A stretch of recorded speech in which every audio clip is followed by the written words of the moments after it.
Hello बच्चों, अभी तक हमने चैप्टर 7 के लगभग सारे कॉन्सेप्ट्स को कवर कर लिया है और साथ ही साथ में हमने एक्सरसाइज 7.1 और 7.2 ये दोनों एक्सरसाइजेस को क्वेश्चन बाय क्वेश्चन पूरा सॉल्व कर लिया है। अगर अभी तक आपने इन प्रीवियस वीडियोस को नहीं देखा है तो आप आई बटन पे क्लिक करके डायरेक्टली उन वीडियोस को व्यू कर सकते हो। आज हम एक्सरसाइज 7.3 को क्वेश्चन बाय क्वेश्चन सॉल्व करेंगे। फर्स्ट वीडियो में हम क्वेश्चन 1 और क्वेश्चन 2 को सॉल्व करेंगे। So without any delay let's start. सबसे पहले बात करते हैं हम एक्सरसाइज 7.3 के क्वेश्चन नंबर 1 की। क्वेश्चन नंबर 1 में हमें एक फिगर दिया गया है और कुछ स्टेटमेंट्स दिए गए हैं। आइए उन स्टेटमेंट्स को पढ़ते हैं। ABC and DBC are two isosceles triangles, यानी ये जो बड़ा वाला ट्राइंगल है ABC और जो छोटा अंदर ट्राइंगल बन रहा है DBC, ये दोनों ही आइसोसेलेस ट्राइंगल्स हैं। On the same base BC, दोनों का बेस सेम है, and vertices A and D are on the same side of BC, यानी कि आपकी BC लाइन के एक ही साइड में दोनों वर्टाइसेस ट्राइंगल की AB और DB लाई करती है। कहने का मतलब ये हुआ, ये ट्राइंगल कुछ ऐसा भी दिख सकता था। ये तो हो जाता आपका ट्राइंगल ABC और ये हो जाता आपका triangle DBC, but vertices A और D एक तरफ होने का मतलब क्या हुआ कि ये दोनों ट्राइंगलों का जो माउथ है वो ऊपर की तरफ है। If AD is extended to intersect BC at P, इस A से लाइन D को जोड़ते हुए हमने क्या करा, उसको एक्सटेंड करा ताकि वो BC लाइन को P पॉइंट पे कट करती है। We have to show that, पहला part, triangle ABD is congruent to triangle ACD, यानी कि this triangle the one I am shading is congruent to this triangle. तो एक एक करके क्वेश्चन के पार्ट्स को सॉल्व करते हैं। सबसे पहले फर्स्ट पार्ट से ही स्टार्टिंग करते हैं। तो फर्स्ट पार्ट में हमें triangle ABD and triangle ACD, इन दो ट्राइंगल्स के बारे में बात करनी है। तो आइए देखते हैं हमें क्वेश्चन के अंदर ऑलरेडी क्या क्या चीजें ऐसी हैं जो कि सेम दी हुई हैं। तो सबसे पहले तो इस ट्राइंगल के अंदर, क्योंकि ABC ट्राइंगल एक आइसोसेलेस ट्राइंगल है, तो side AB will be equal to side AC। Why? It is given. ये तो हुआ हमारा एक पार्ट, तो let's name it equation number 1। इसके बाद में अगर हम ध्यान दें तो BD जो है वो भी DC के इक्वल होगा। क्यों? क्योंकि BD और DC एक्चुअली में साइड्स हैं ट्राइंगल BDC की, और ये BDC ट्राइंगल भी आइसोसेलेस है। So it is also given that this is a isosceles triangle. Also in दोनों ट्राइंगल्स के अंदर ये जो साइड AD है, this AD side is common to both, so AD is equal to AD. This is also given common. तो 1 2 3 तीनों sides एक triangle की, तीनों साइड्स दूसरे ट्राइंगल के बराबर है। So by SSS criteria of congruence, ये दोनों ही ट्राइंगल्स यानी कि triangle ABD and triangle ACD, ये दोनों ही ट्राइंगल्स कॉन्ग्रुएंट होंगे।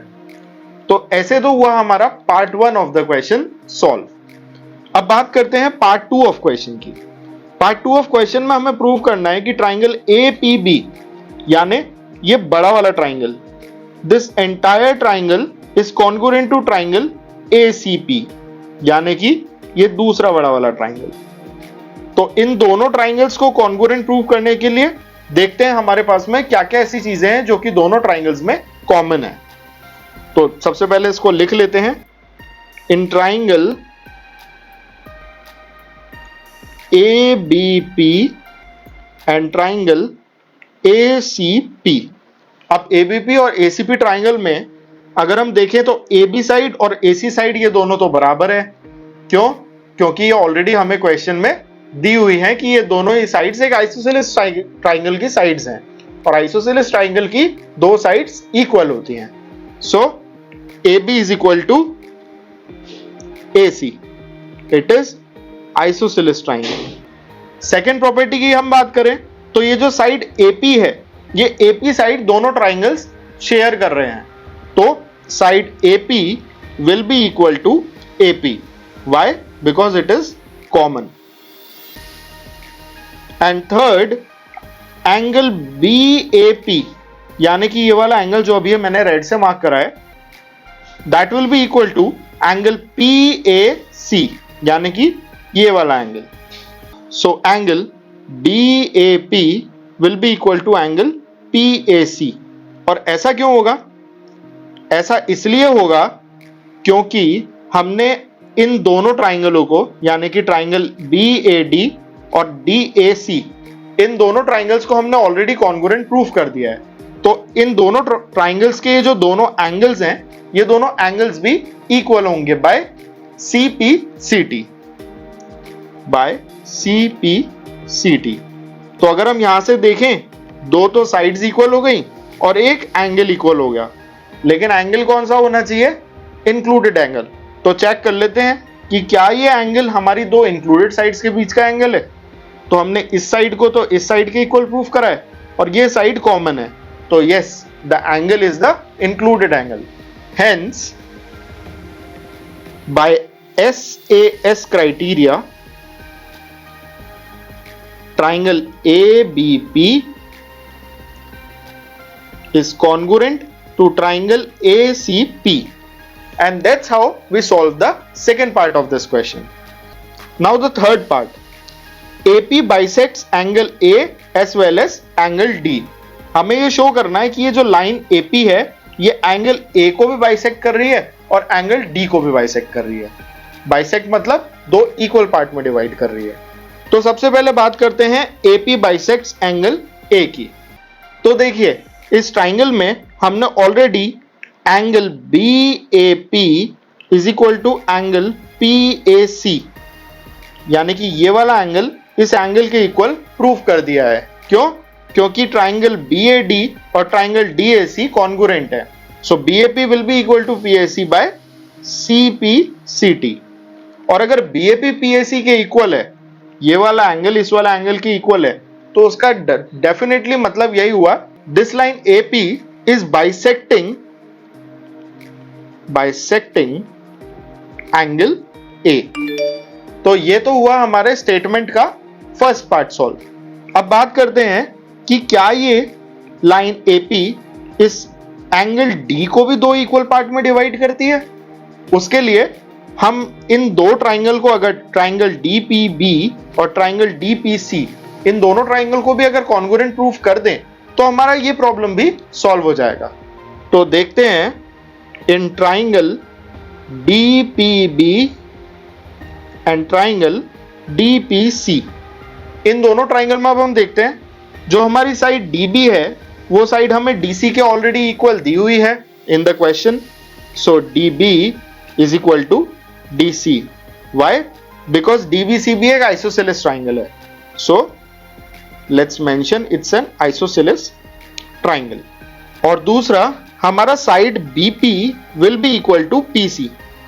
अब ये BP PC के इक्वल क्यों होगा? BP PC के इक्वल इसलिए होगा क्योंकि बड़ा वाला ट्राइंगल ABP ट्राइंगल APC के कॉन्ग्रुएंट है. ये हम ऑलरेडी प्रूफ कर चुके हैं. सो बाय CPCT, BP और CP साइड्स इक्वल होंगी. एंड जो हमारा साइड DP है, DP is equal to DP. DP DP के इक्वल क्यों है? क्योंकि ये कॉमन है. अब यहां पे अगर हम देखें तो साइड साइड साइड, हमने तीनों साइड्स को इक्वल प्रूफ कर दिया. So by SSS criteria, triangle DPB and triangle DPC, ये दोनों ट्राइंगल्स हमारे कॉन्ग्रुएंट हुए. So this solves the second part of the problem, which is कि एंगल, ये जो लाइन AP है, ये एंगल D को भी बाइसेक्ट करती है. बिल्कुल एंगल D को भी बाइसेक्ट करती है क्योंकि ये दोनों ट्राइंगल कॉन्ग्रुएंट है. तो angle BDP, let's write it here, angle BDP will be equal to angle BDB by CPCT. और इस तरीके से we can say hence AP is bisector of angle D। तो ये तो हो गया हमारा statement 3 of the question solve. अब बात करते हैं स्टेटमेंट 4 की। AP is the perpendicular bisector of BC। अब परपेंडिकुलर बाइसेक्टर होने का मतलब क्या हुआ? परपेंडिकुलर बाइसेक्टर होने का मतलब ये हुआ कि ये जो लाइन AP है ये इस BC को दो इक्वल पार्ट में भी डिवाइड करती है और साथ ही साथ में ये इसके साथ में 90 डिग्री का एंगल भी फॉर्म करती है। तो देखिए BP और PC ये इक्वल है, ये तो हम ऑलरेडी प्रूफ कर चुके हैं क्योंकि ट्राइंगल ABP और PAC ये दोनों ही ट्राइंगल कॉन्ग्रुएंट है। तो BP और PC CPCT से एक दूसरे के बराबर हैं। बट हमें यह भी प्रूफ करना है कि एंगल P पे ये जो दोनों एंगल्स बन रहे हैं ये दोनों ही एंगल्स 90 डिग्री के हैं। तो आइए हम इसको कैसे प्रूफ कर सकते हैं। तो पार्ट 4 में अगर हम ध्यान से देखें तो हम ऑलरेडी ट्राइंगल DBP और ट्राइंगल DPC यानी कि ये वाला ट्राइंगल और ये वाला ट्राइंगल, इन दोनों ट्राइंगल्स को कॉन्ग्रुएंट प्रूफ कर चुके हैं। और अगर ये दोनों ट्राइंगल्स कॉन्ग्रुएंट हैं तो एंगल BPD यानी ये वाला angle BPD will be equal to angle DPC यानी कि ये वाला एंगल। Why? बिकॉज क्योंकि दोनों ट्राइंगल कॉन्ग्रुएंट हैं तो CPCT से ये दोनों एंगल्स भी इक्वल हो जाते हैं। अब अगर हम ध्यान से देखें तो ये BPC इज अ लाइन और ये लाइन के ऊपर बनने वाले दो एंगल्स हैं, right? So we can write this down since BPC is a line, so angle BPD plus angle DPC ये दोनों एंगल्स का सम कितना होगा? This angle plus this angle, of course because it is a line, इन दोनों का sum 180 degrees होगा। So this will be equal to 180 degrees. अब BPD और DPC ये ऑलरेडी इक्वल है, ये हम इससे पहले वाले स्टेटमेंट में प्रूफ कर चुके हैं। So we can write this down, angle BPD plus DPC को भी रिप्लेस कर देते हैं BPD से, angle BPD is equal to 180 degrees. अब BPD और BPD दो BPDs हो गए, so 2 times angle BPD is equal to 180 degrees. तो यहां से हमारा एंगल BPD निकल के आता है 180/2 which gives us 90 डिग्री। और क्योंकि ये एंगल 90 डिग्री है इस वजह से ये परपेंडिकुलर भी है। अब ये एंगल P 90 भी हो गया, BP CP की भी इक्वल है, तो इस तरीके से ये हमारा जो लाइन AP है ये परपेंडिकुलर बाइसेक्टर हो गया लाइन BC का। Hence we have proved the fourth part of the question. So this is how we can solve question number 1. अब बात करते हैं हम क्वेश्चन नंबर 2 की। क्वेश्चन नंबर 2 में वी आर गिवन कि AD is an altitude of an isosceles triangle ABC in which AB is equal to AC। Diagram इसमें भी नहीं दिया हुआ है तो ये डायग्राम हम खुद बना लेंगे। So let's say this is your triangle ABC। इस ABC में AB साइड AC साइड के इक्वल है and AD is the altitude of N isosceles triangle. A से एक एल्टीट्यूड बनाया गया है तो डेफिनेटली वो BC को जिस पॉइंट पे कट करेगा वो पॉइंट का नाम दिया गया है D, और क्योंकि ये एल्टीट्यूड है इसलिए ये एंगल 90 डिग्रीज होगा। Show that AD bisects BC। सबसे पहले तो हमें ये बताना है कि ये जो AD है ये इस BC को बाइसेक्ट कर रहा है। अगर ये AD इस BC को बाइसेक्ट कर रहा है, ये प्रूफ करने के लिए एक सिंपल तरीका ये है कि हम ये जो AD की वजह से दो नए ट्राइंगल्स बने हैं, ट्राइंगल ABD यानी कि ये वाला ट्राइंगल और ट्राइंगल ADC यानी ये वाला ट्राइंगल, अगर किसी तरीके से हम इन दोनों ट्राइंगल्स को कॉन्ग्रुएंट प्रूफ कर देते हैं तो हमारा काम आसान हो जाएगा। क्यों? क्योंकि अगर ये दोनों ट्राइंगल्स कॉन्ग्रुएंट होते हैं तो ऑटोमेटिकली BD और DC इक्वल हो जाएंगे by CPCT। So let's try. So in triangle ABD and triangle ADC, इन दोनों ट्राइंगल्स में देखते हैं हमारे पास में क्या क्या कॉमन है। तो सबसे पहले तो AD साइड दोनों ट्राइंगल्स के अंदर कॉमन है। So AD is equal to AD, why? Because this is common. And side AB is equal to AC, ये हमें ऑलरेडी क्वेश्चन में दिया हुआ है, because the triangle is a isosceles triangle. So AB is equal to AC, isosceles triangle. ये तो हो गए दो पार्ट।